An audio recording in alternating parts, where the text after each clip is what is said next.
nós estamos, falamos com Deus em oração. Gracioso Deus, eterno Pai, obrigado por mais este dia, por estarmos na Tua casa.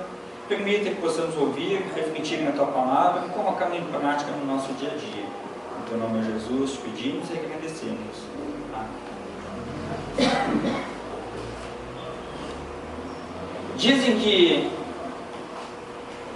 no passado, um terremoto em Lisboa, em aproximadamente 1755, o rei Dom José perguntou ao general Pedro de Almeida o que havia de fazer após o terrível terremoto.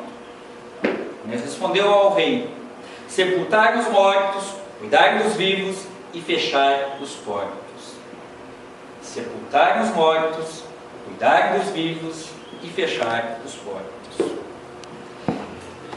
Exatamente o que o general disse foi colocado em prática. E quantas vezes na nossa vida terremotos avassaladores fazem com que nós nos sintamos como alguém que não tem coragem de começar ou recomeçar. Mas eis a frase: o general, sepultar os mortos, cuidar dos vivos e fechar os portos. Sepultar os mortos significa que não adianta ficar reclamando e chorando o passado, pois ele não volta. É preciso sepultar o passado, colocá-lo debaixo da terra. Isso significa esquecer o passado? Necessariamente não. Mas significa deixar o passado no seu devido lugar e viver a esperança do perdão. Com relação à nossa fé, às vezes também é assim. É preciso deixar o passado e viver o presente. Confessar nosso pecado para que Deus o sepulte nas profundezas do oceano e possamos nós ter uma vida, um recomeço. Jesus morreu e ressuscitou por nós, perdoando o pecado para vivermos intensamente o perdão que Ele mesmo oferece. Sepultar os mortos, sepultar os nossos pecados pela confissão de pecados e recebendo o perdão para que possamos continuar caminhando na presença de Deus. Cuidar dos vivos também é preciso, pois se você confessa o seu pecado, você renasce para Cristo, e em Cristo Ele faz você renascer para continuar vivendo. Depois de enterrar o passado, temos que cuidar do presente, cuidar do nosso dia a dia, cuidar do que ficou vivo, cuidar do coração que é renovado e renasceu, que ainda mantém-se vivo, pois Deus é bondoso. Cuidar do que sobrou, cuidar do que realmente existe. Não adianta eu ficar lamentando o passado e eu esquecer de viver o presente. Algumas pessoas se apegam tanto às coisas do passado que não veem o sol brilhar a cada novo dia, ou a sombra causada pelas nuvens. Não apreciam a beleza da criação, pois apegam-se só ao passado e não conseguem ver que o futuro continua reservando dias novos para serem vividos. Se nós estamos a cada novo dia vivo, é exatamente porque Deus quer que nós vivamos intensamente o nosso dia que nos foi concedido. Mas esse viver intensamente não é simplesmente agora vou fazer o que eu bem quero, o que eu bem entendo. Mas conforme nos diz o Salmo 128, olhar para o que Deus tem a ensinar. E ali está o segredo para que as famílias possam viver bem e viver felizes. Diz-nos o Salmo, lá no primeiro versículo: feliz aquele que teme a Deus, o Senhor, e vive de acordo com a sua vontade. Nesse sentido, nós vivemos a nossa vida intensamente. Temer a Deus é o princípio de toda a caminhada sábia e renovada para a vida eterna. Cuidar dos vivos significa fazer com que cuidemos do que existe, realmente existe, fazer o que tiver de ser feito para salvar o que restou do terremoto. Ainda bem que, graças a Deus, aqui no Brasil, em alguns locais isolados, de vez em quando ouve-se, ou sabe-se de algum tremor de terra, suave, se comparado a outros países. Mas infelizmente nós também temos terremotos como queimadas, incêndios, favelas sendo totalmente destruídas, muitas vezes por atos criminosos ou por descuido de algum governador, ou até mesmo com falha em algum equipamento, simplesmente causando desolação, morte, desespero. E aí, o que dizer? Sepultar os mortos, cuidar dos vivos e fechar os portos. Além dos incêndios, dos terremotos físicos, tem os emocionais, que são causados pelas pessoas que não seguem as orientações da palavra de Deus. Embrenham-se no pecado, como nos é lembrado no Evangelho, muitos acabam deixando-se seduzir pela facilidade, afinal de contas, muitas vezes o relacionamento na família não está bem, então simplesmente vou separar, vou arrumar outra e assim por diante, e acaba vivendo uma vida que não é adequada, conforme a recomendação da própria palavra de Deus. Pois o casamento, como nós podemos ver no Evangelho, Deus, Jesus explica, e também no Antigo Testamento, foi dado por Deus para que as pessoas vivam casadas até que a morte os separe. Mas isso não dá o direito da pessoa antecipar a morte do seu cônjuge, como infelizmente a gente tem ouvido e visto muitos casais, o homem matando a esposa ou a esposa matando, esquartejando, enfim, ou vice-versa, o marido ou a esposa. É preciso lembrar que também a vida do casal ela precisa ser preservada, pois é da vontade de Deus que continue vivo o casamento. O casamento não é uma coisa dada por Deus para que as pessoas façam pouco caso, mas é uma bênção de Deus, que Deus promete abençoar ricamente toda a sociedade pelas famílias constituídas e que vivem sob o mesmo teto. É isso que diz lá no Salmo 128, que Deus promete abençoar e cuidar exatamente para que as famílias vivam e ganhem o suficiente para sobreviver, sem que precisam viver de modo promíscuo ou fazer coisas que não agradam aos olhos de Deus. Aí você vai dizer assim, pastor, mas e por que tantas famílias sofrem, pessoas cristãs? Aí você vai dizer, pastor, mas por que tantas famílias vivem na miséria? Devo lembrar a cada um de vocês e também para mim, com a entrada do pecado no mundo, que era para ser perfeito e foi corrompido. Com a entrada do pecado no mundo, a ganância das pessoas faz com que muitas vezes seu vizinho, seu familiar, está passando por momentos difíceis, seja realmente esquecido ou ainda usurpado de tal modo que fique na completa miséria. É preciso lembrar, neste caso, que as famílias, aos olhos de Deus, são muito bem vistas e Ele quer que elas sejam preservadas. Preserve a vossa família para que não venha ocorrer tristeza do divórcio. Se ela ocorrer, que possa olhar para Jesus e dizer, Jesus, e agora? Como eu posso continuar daqui em diante? Mas lute com todas as forças, pois quando você prometeu perante o altar, você não disse, até eu achar alguém que substitua fulano ou beltrano. Mas você disse, até que a morte os separe. O casamento é para sempre aos olhos de Deus. E aí o povo, nós também nos questionamos, como o povo de Israel se questionava e dizia assim, mas Moisés deu carta de divórcio, deu autorização. Bastava dar um documento e a pessoa estava livre no casamento. E aí Jesus lembra, sim, infelizmente ele teve que fazer isso devido à dureza do coração. Devido à grande dificuldade que as pessoas têm em aceitar que casamento, aos olhos de Deus, é para a vida toda. Sendo assim, de hoje em diante, vamos seguir a sugestão do general, que deu ao rei a sugestão, fechar os portos, significa não deixar portas abertas para que o pecado novamente adentre no nosso coração e nos corrompa.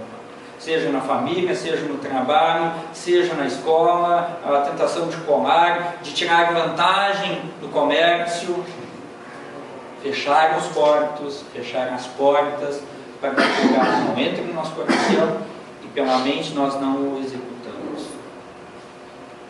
Fechar os portos é preciso sim, para que a palavra de Deus continue sendo viva e ela faça o que precisa ser feito. E quando você enfrentar um terremoto, um incêndio, uma tempestade, não se esqueça, sempre de novo, enterre os mortos, deixe o passado e em Cristo viva o presente, e viva esse presente confiando que Jesus está para te apoiar em todas as suas necessidades e dar exatamente aquilo que você precisa para que possas continuar vivendo. De certo modo, podemos dizer que Jesus sepultou os mortos. Com isso, na verdade, eu quero dizer que Ele sepultou todo o nosso pecado, vencendo o pecado, destruindo as obras do diabo, da nossa carne, lá no seu sofrimento e morte de cruz, e com a sua ressurreição dizendo, vou continuar cuidando dos vivos.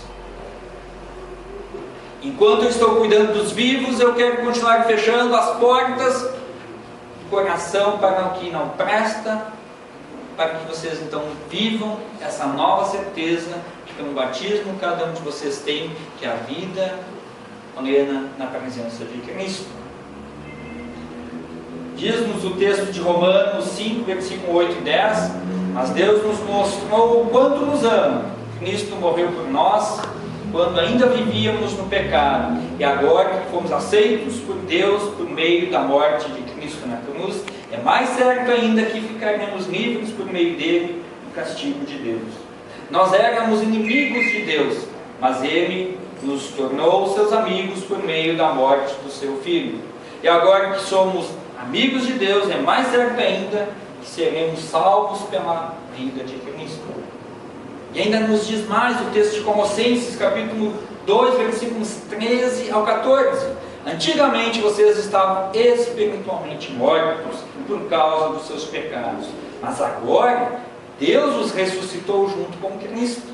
Deus perdoou todos os nossos pecados e anulou a conta da nossa dívida. Com os seus regulamentos que nós éramos obrigados a obedecer, Ele acabou com essa conta, pregando-a na cruz. Em Cristo, pregado na cruz, a nossa conta, a nossa dívida foi paga. Foi sepultado o que nós não tínhamos de bom, para em Cristo renascermos, ressuscitarmos, para vivermos essa vida nova, vivermos a nova esperança. Em Cristo realmente foi sepultados os mortos, os pecados que nos matam, para sermos por Ele cuidados e também sermos por Ele fechados para o mal, para vivermos intensamente a nova vida em Cristo. Na epístola de hoje, esse fato tem destaque no versículo 9 e 11, pelo fato de lembrar que a humilhação, o sofrimento de Jesus e sua morte de cruz não foi em vão. O sofrimento de Cristo na cruz foi exatamente para que os pecados que matam a cada um de nós pudessem ser sepultados e em Cristo ressuscitados para viver a nova vida, a nova esperança. Se alguém diz para você, e agora? Eu pequei, o que faço? Você pode muito bem dizer, confesse seu pecado para Cristo, pois em Cristo esse pecado será sepultado, e em Cristo você vai ser renascido para continuar vivo, e em Cristo Ele cuidará para que o mal não tenha poder sobre ti. Em outras palavras, como disse o general, sepultar os mortos, cuidar dos vivos e fechar os portos. Bem uma linguagem de português, né? sepultar os mortos, cuidar dos vivos, fechar os corpos. É preciso, sim, sempre a cada novo dia, sepultar os nossos pecados, confessando para Cristo. E em cada dia, pela palavra, renascermos na certeza de que Jesus está conosco, está nos cuidando. E pela palavra, sempre de novo, reconhecer que o diabo sempre de novo vai querer atracar em nosso porto, exatamente para descarregar tudo aquilo que não presta. E dizer assim, aproveite, é de graça. Só que depois vem as consequências, vem a dura dívida a ser paga. E somente em Cristo essa dívida tem perdão, tem solução. Porque Cristo ele já pagou. Mas o diabo sempre vai dizer assim, ei, você ainda deve para Deus. Sim, mas Cristo pagou a nossa dívida. E cada vez que nós confessamos, a nossa ficha literalmente aos olhos de Deus é limpa e somos santos aos olhos de Deus por causa de Jesus. A cada nova oportunidade que nós busquemos a ajuda dele, nós somos renovados as nossas esperanças. Assim também, as famílias, sempre de novo, precisam olhar para Cristo e nele buscar as forças para vencer os obstáculos que naturalmente ocorrem e surgem. Jesus cuida dos vivos. Quer dizer que quem continua se ocupando com o que restou de nós, com aquilo que, por causa do pecado, pela misericórdia de Deus, continua, que é exatamente a nossa vida, continua se preocupando com a nossa salvação para que possamos nós ser cuidados pelo próprio Senhor Jesus. Quer dizer que quem continua se ocupando a fim de nos dar sempre de novo a certeza de que, por causa dele, os nossos pecados são sepultados, somos ressuscitados para a vida e, por causa dele, o diabo não tem mais poder sobre nós, mas que mesmo que a gente venha sofrer as tempestades, os terremotos, os incêndios, enfim, possamos sim recorrer a ele e buscar nele a renovação, a esperança para a vida eterna. Diante de tudo isso, como é que nós vamos viver agora? Sabendo que Jesus sepultou os nossos pecados, sabendo que em Cristo nós ressuscitamos, sabendo que pela sua palavra nós somos guardados e protegidos para que o mal realmente não tenha poder sobre os seus filhos.